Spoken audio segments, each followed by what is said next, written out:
Welcome, Katie. Welcome to the Atlantis channel. I'm really excited to have you on the show today. We were just chatting a little bit beforehand, and this is really the first time that I'm getting to know you. And I'm really excited to just dive a little bit deeper to hear more about your story. For those who are watching, you were an RN nurse for 19 years, I believe, and you've just recently, in the last couple of years, transitioned into holistic nurse coaching. And so Katie is a coach. She is what I would consider a holistic healer. She had a fun little phrase that I'll have her tell us in a second, but she's moving from that bedside place into more of this holistic realm, just helping people in a different way, which I think is so beautiful. And she's recently, well, you're about to become certified. You've been in the Breathwork program with me. And so you're adding in that breathwork component. So yeah, Katie, I'm so excited to talk to you. Thank you for being here today. Yeah, thank you for having me. It's so fun to be here. Yes, Yeah. and to echo what you said, there's been beautiful transition of, in nursing. So I still work at the bedside as a full-time pediatric nurse and transitioning into growing my practice as a holistic nurse coach, which is really exciting, and bringing in the component of breath work into coaching and or as a standalone. As a nurse, I have the beautiful opportunity to watch people heal or struggle along their healing journey, and maybe not always healing. And there's all different components to what healing means for different people. So this now is giving me an opportunity to heal in a different way, hold the space for people, and, kind of help healing, but beyond the Bandaids is what I say. In our society, we often just keep putting Bandaids on people, and we aren't getting to the root cause of what is really going on. And there's so many different things that could be going on, but my passion is to help people at a deeper level and to start to remove those Band-Aids so they can live this healthy, beautiful life that they crave to be in. Yeah. Yeah, I thought I could remember the phrase, and then I went to say it and I'm like, it's not there, but it's that healing beyond the band-aids. I think that is so good. That is so good. Little side note, I haven't told you this. I was a brand strategist. That's kind of where my background is in. So those little fun lines like that healing behind the band-aids make me so giddy. I love it. And it's so true and it's so needed. And I can get really passionate about this conversation as well, even though my expertise doesn't lie in that area. I am so excited that there are people like you that are helping make that transition. I didn't realize you were still doing full-time nursing. I thought you had transitioned Yes. into that coaching full-time. So goodness, you're Not yet. busy. Working on it. Yes. Yeah. The plate is full right now. Yeah, Yes. so Yeah. full. Yes. It So is so full. cool. Mm-hmm. I love that. Okay. And we're going to get into this. We're going to get into this nursing realm and how you can bring breath work in to really support that healing on a deeper level, like the actual healing beyond the band-aids, as you would say, right? But before we dive into that, I would love to know, I saw on your Instagram that you love to travel. You've been Mm-hmm. to Croatia and Italy by yourself, I must add. You've been to Haiti a Yes. couple times. It looked like maybe in the capacity of a nurse, maybe. Uh-huh. So Yes. fun. You've been to the Yes. Great Barrier Reef, which that just sounds dreamy. But what Yeah. I'm so curious about is you have Everest Base Camp on there. Yes. Okay, Right. tell me more about that. Yes. So that was a trip that I just kind of said yes to. A friend invited me. Her friend was Mm. doing this, just kind of a new trip to see if this could be something that could take off. Her friend is from the Himalayas in the area that we Wow. hiked through. So it was 9 women and 1 man. And we had What? 2 female guides, which is really, really huge and a big deal. And I just kind of said, yes, I didn't really know what that meant when you trek to base camp. And it means you trek for about 11 days, I think. And we hiked 91 miles. And it's no joke. I mean, there's nothing flat about it. We always had this joke, we would always ask, what does the course look like today or the trail? And, they would say, well, there's a little bit of flat and a little bit of up and a little more flat. And at the end of the day, we're always like, there is no flat No ever. flat. So we call it Nepali flat, is like straight uphill. um, and there's stairs and, elevation. But I tell you what, it's gorgeous and amazing and different when you live in the mountains and, there's no cars. You live in small, very small Mm. villages, and you have to plant your own crops. And if you want to go somewhere, I've seen people carry doors on their backs to get to where they need to be to transport. And the animals that are, the ox, the mules that are helping transport, it's wild and stunning and beautiful and amazing. And talk about finding your inner grit when you are kind of done and you don't want to hike anymore, but you still have 4 days to go to get yourself out of where you are. It was beautiful and a beautiful way to kind of self-retreat and connect with people, because obviously we're not on our phones. So it's a beautiful adventure to really connect with others. And like I said, with myself too. And it was a wildly, really cool adventure that I'm so glad I said yes to. Wow. That sounds incredible to have that experience. I've heard that just hiking to the base camp is like half the battle. Yes. Yeah. It's Yeah. hard. And you don't know what your body's going to do. You know, you may feel like you're getting acclimated. We'll take medication to help us get there. And, you know, that last day, those last 2 hours, your body may just not even handle it and you may not get there. And it's like, oh, you've traveled all this way. You've trekked this whole way. And, you know, that elevation is serious and you just don't know what your body's going to do. Even if you are the most fit person, the elevation doesn't really matter how fit you are. It doesn't care. It's just going to get you. So I just felt very thankful that my body allowed me to get there and not travel all that way to not. Yeah. We all Wow. made That's it. so cool. That's Yes. amazing. Thank I you bet for you have asking. lifelong friends from that I experience. do. I do. Yeah. Yes. Yeah. It was pretty special. That's so cool. What's the elevation at base camp? Oh gosh. It's, what is it, like 17,600 or something? Dude. It's up there. I know. I've hiked a couple 14ers in Colorado, which is where I live, and I love it up there. And I grew up in high elevation, like 7,000 feet. So not super high, but I was constantly up it to 10 to 12,000. So 14 it wasn't too difficult for me, but I definitely started feeling it. I could not imagine 17,000. It's crazy. Yes. And I am in Portland, Oregon. So I'm coming from Sea level elevation. Yeah. Wow. So it's kind of like, hold on, here we go. We're going up. Yeah. Oh my gosh. That's so cool. That is so cool. Yeah. And you are a fit person. It sounds like you run half marathons. You ran like 9. I love that you were like, I ran a marathon, but one full marathon, and that's enough. Plenty. Yes. Plenty. Yeah, that was plenty. Yes, I just finished my 9th half marathon last month, and it felt really good, and really good to kind of take a break also from running and training. Yes. Right. Yeah.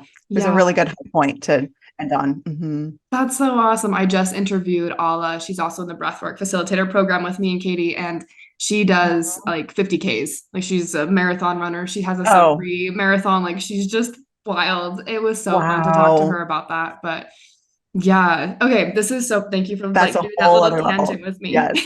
It is a whole nother level. Of course. Yeah. And so then let's shift into this healing beyond the Band-Aids. And my personal belief, like it's all tied in, right? Your life story, your traveling. I don't think I've mentioned Katie's also a yoga and meditation facilitator, instructor, whatever you will, but into this nursing realm, as you are helping clients and patients and other nurses, let's maybe just start with, what is the one message or one thing you would just love for people to know from this position that you are in now? What do you wish people knew? I wish people knew that it's okay for them to show up for themselves and to stop only looking at other people for either their validation, their energy in life, their health, their wellness, everything, and that they need to come back to themselves and that all of them is welcome in their space. Yeah.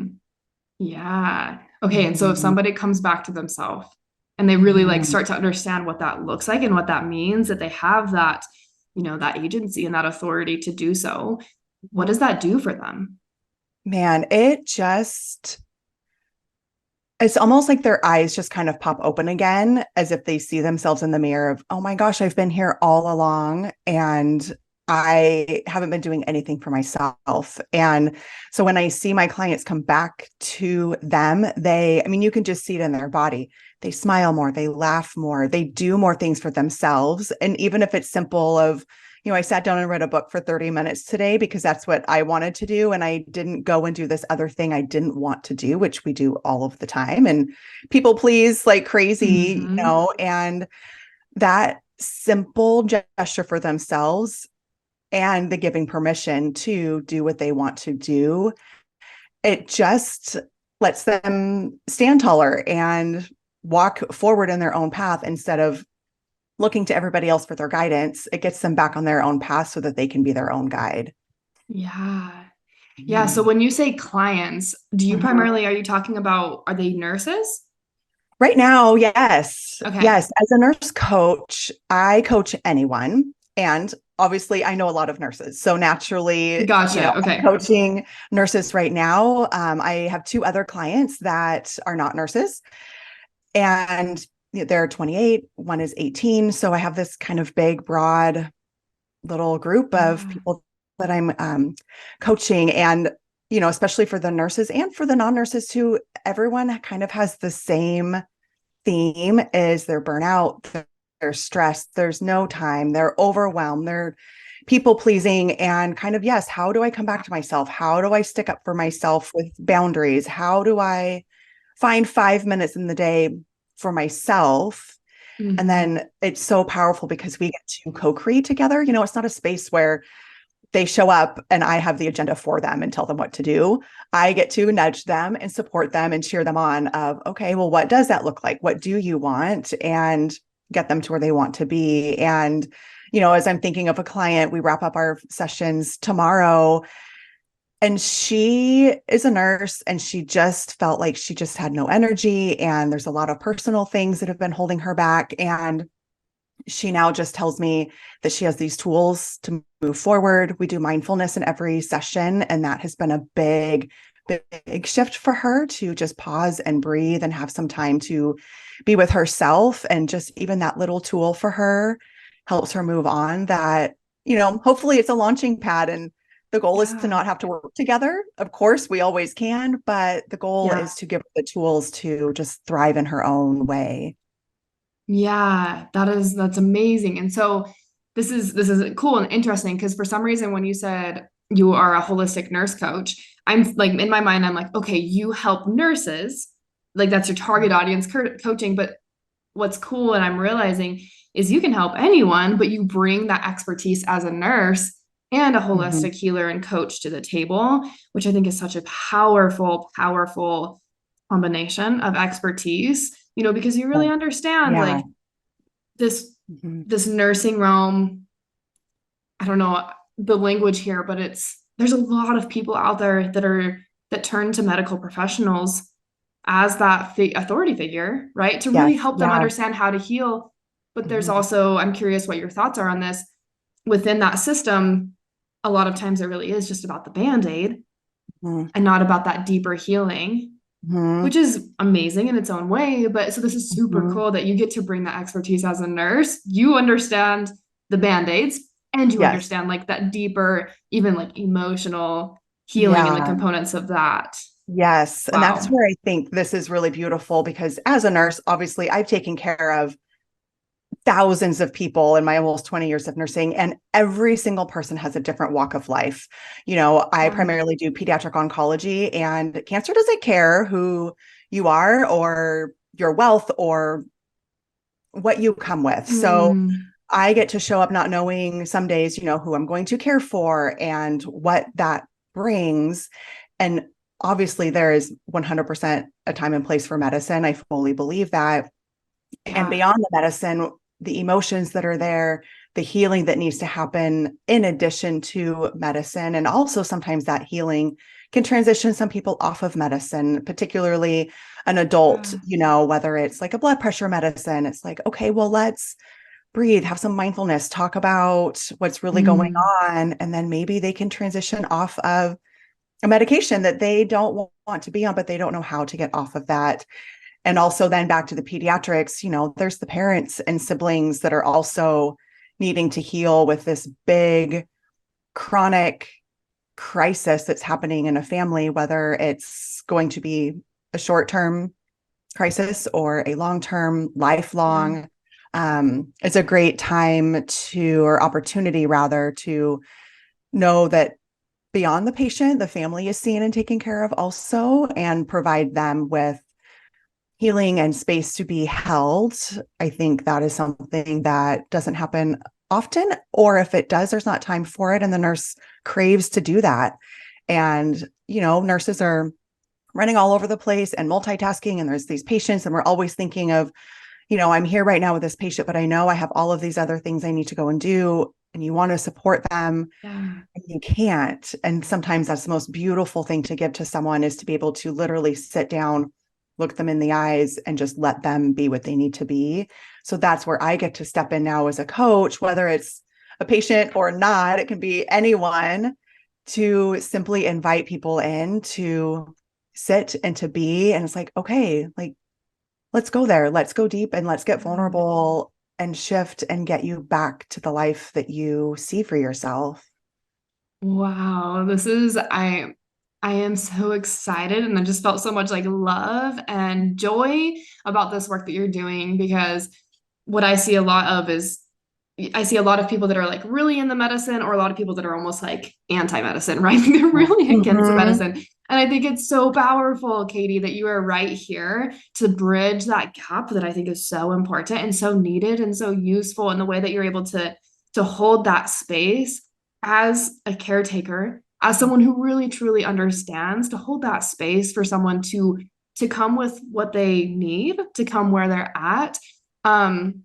On that medical level as well as on that emotional level. Thank you. Yeah, thank Mhm. you. Thank you for doing that Mhm. work. And Mhm. yeah, my heart went out to, I know a couple nurses, not too many, but I think about that life as a nurse, and how that fast-paced, quick environment, and how usually my assumption, and this is, a broad generalization, but I see people getting into nursing because they genuinely care about people, and they want to Mhm. help, and they want to Mhm. serve. And then you get into this fast-paced environment, and you're not able to meet people where they're at, and you're not able to give them that time and that attention and that heart, And so I see this, once again, just my observation, I see some like bitterness and resentment and like some hard edges that come up. And Mhm. so can you speak maybe to nurses for a minute specifically?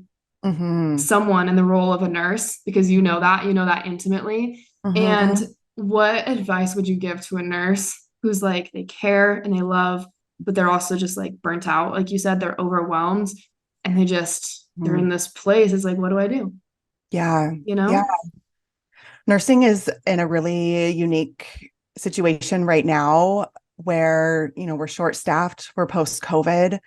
yeah, COVID really burnt out a lot of nurses. And my environment that I'm in, I had a different experience because I'm in an outpatient infusion center with oncology kids. So we were really limited on who we were allowing in. So I was not in the throes of adult nursing with COVID. And my heart goes out to those nurses and the full yeah, team that takes care of everyone, outside of nursing. It's really hard. And when you are exhausted at the bedside and you have to come home and you have to rinse and repeat and go back and you're exhausted, you don't have time to take care of yourself. And that's what's lacking, and also needs to be for themselves to then show up with maybe a different change of attitude. And, when you show up and it's short staffed and you have a lot of patients that need a lot of care, it's hard, and it falls on the nurse to help manage that. So I would say to the nurse who is just having a hard time that you're not alone. And if there's yeah, any way to find maybe 5 minutes for yourself in the day that is serving you, not numbing a situation where you just like scroll on your phone or you go to other things yeah, that maybe aren't as healthy, giving yourself time for that. And also, it is okay to pause when you are on the floor with your patients and to take a minute to ask the question, how are you? Look them in the mm-hmm. eye. And they need that too, and can still feel, that energy and the emotion that we bring as nurses to them at the bedside. So maybe even, take a big breath before you go into a room, whether the room's easy or difficult to take care Yeah, of the family and the patient in the room, just taking that big breath and, mm, just stepping forward. When I was at the bedside. I was inpatient for a number of years. And, sometimes if I was having a hard day or just kind of burn out, I would just always think of what if that was my family member and how would I want them to be treated? And that was a big shift for me of, if that was my mom in there, I would want this type of care and this is how I want them to feel. And that would be kind of a shift. And, finding that time is really hard. I fully recognize that. And maybe even just taking a breath throughout the day as you're walking down the hallway, just take a slow, big breath in and a big breath out can just kind of help you ground and maybe slowly dissipate some frustrations or that wild nervous system inside and just be patient with yourself. Yeah. Mm-hmm. Yeah. That's such a beautiful transition into talking about this modality of breath work. Mm-hmm. That just that pausing and taking a breath more and more as I've gone on my own personal breathwork journey, I'm coming to find and see that a lot of what breathwork is for me is being able to take that pause to literally just take in one deep breath, to remember that I'm here, I'm alive, I'm breathing. And it's that it takes less than 10 seconds and it's just that total change of energy, total shift. It doesn't get rid of the circumstances. It doesn't even always, take that stress away, but it just allows me to just, center and ground in. And so I'm curious, why breath work? How did that come into your path? Yeah, tell me more about that. Yeah. So it's interesting. I was thinking this morning actually I didn't really do breath work before I got into breath work and I really didn't know what it was about. However, been practicing yoga for 12 years. I'm certified to teach. I love the connection of my movement with my breath. I obviously, maybe I'm not doing breath work per se on the mat, but I am breathing in a different way that grounds me. It holds me. It helps move through my emotions, whether they're good emotions, hard emotions. I mean, yoga has been very therapeutic for me. And so hearing about breath work, it's like, I want more tools to give to my clients and maybe use it at the bedside with the kids or their parents or my staff, my coworkers. And so having that tool that we all have a breath, we all carry it every single day and don't even recognize it. So coming into breath work, right before I signed up, I took a class, like a ceremony evening of breath work. And I thought, well, I should try this out to see what I'm getting myself into. And it was such a cool experience. I loved it. And now giving it to others, it's really fascinating and so powerful to see people come in, stressed out, no time for themselves. And at the end of the hour, they are like a whole new person and all of these things can come up. And so getting into it, I wanted to be able to use it as a standalone way to help people heal and then also bring it into a coaching space and bring the two together. And just use it as like I said, as a tool for people to have in their back pocket. And, you don't always have to sit and lie down and make it a big thing.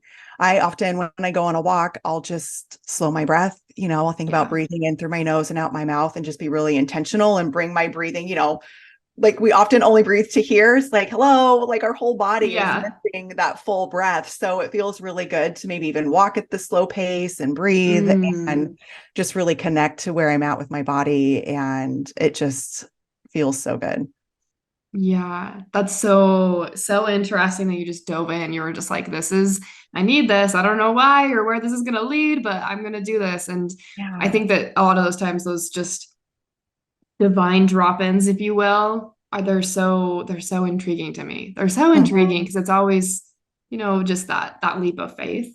And just leaning into, all right, I don't know what's here, but it's something.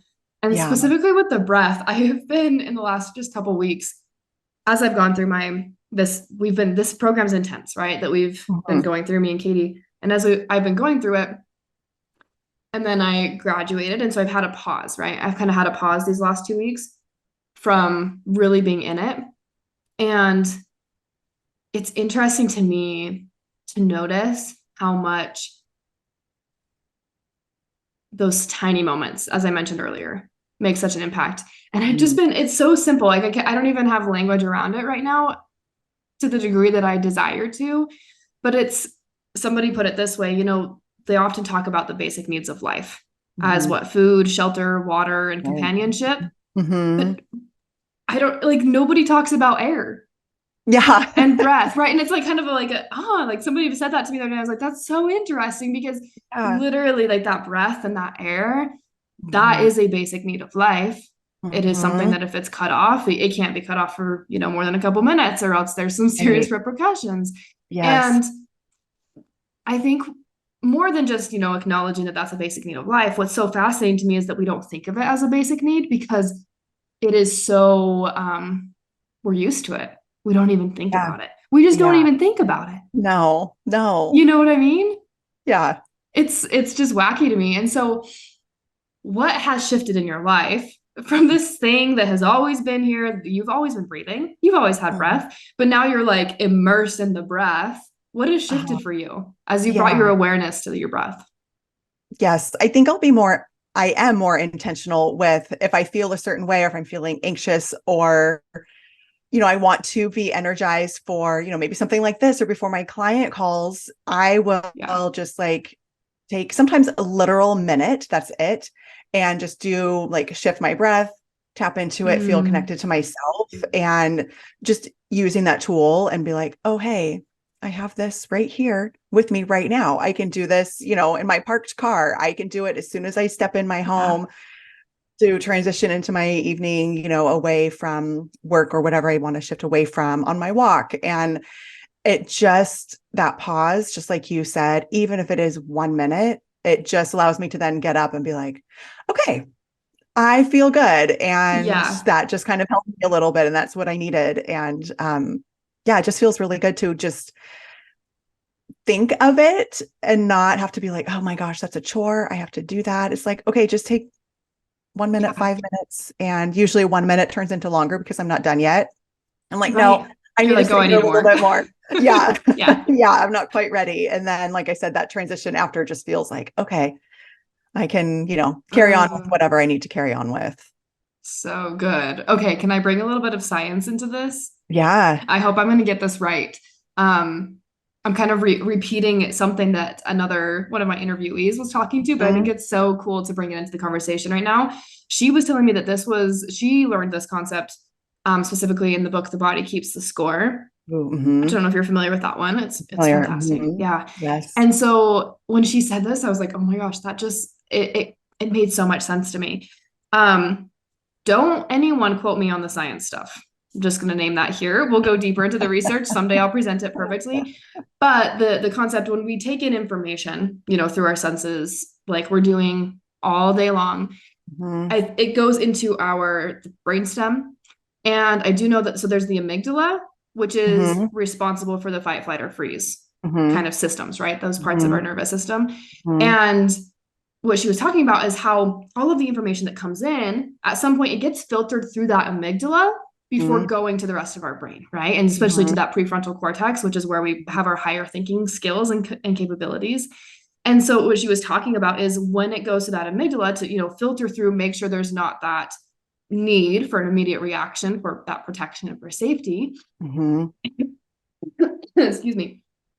In that book, it was talking about that taking a deep breath helps that information get processed into your prefrontal cortex, into Mm. your higher thinking brain, Mhm. right? And it Mhm. was it was just that simple, like literally pausing and taking that breath Yeah. helps that information actually get processed through, which I think it resonated so strongly with me and made so much Mhm. sense because when I start to see myself getting overwhelmed and stressed and worked up, what do? I stop breathing. Like I Yeah. clamp down, I tense Yeah. up, like you were talking about, my breathing gets really shallow. And so, kind of picturing that in my brain, it made so much sense that to pause, to take that deep breath, Mhm. it not only relaxes my body and my muscles, but it also actually turns on my higher thinking and my higher capacities in my brain to then take action rather Yeah. than reacting from that hypervigilant state, right? Or Yeah. hypovigilant state. Yeah, we talk about how breath work can give you a clear mind.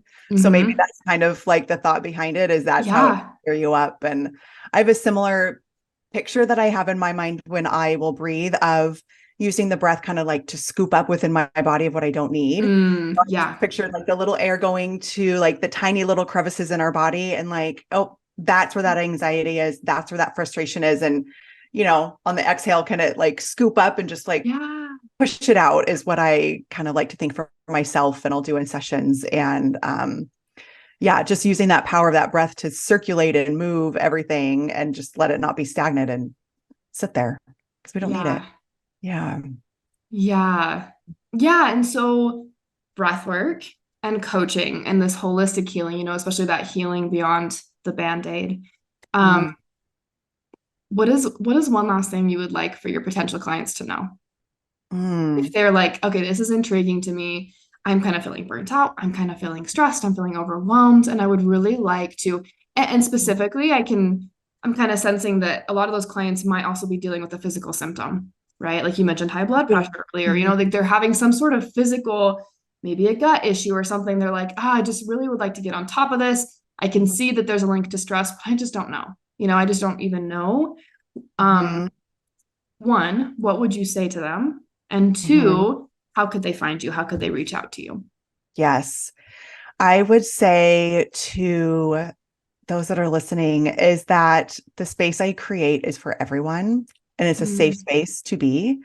I am a trauma informed coach and a breathwork facilitator. So this space is for everyone.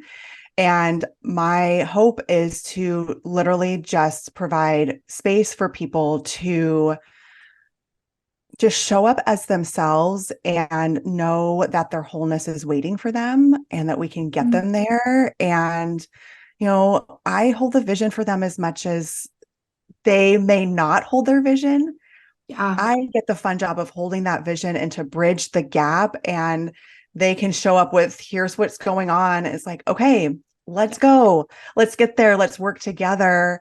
And, I'll hold your vision here and we get to work together to do that. And, whether it's being burnout or you want more energy, you want to connect with yourself, you mm, want to tap into your emotions. One of my clients just said, like, she doesn't feel that she has the right emotions for the right things because she's burnt out as a nurse, yeah, and just coming back to that and just having conversations to get us there. And like I said, we have tools to help get through that, whether it's breath work or not.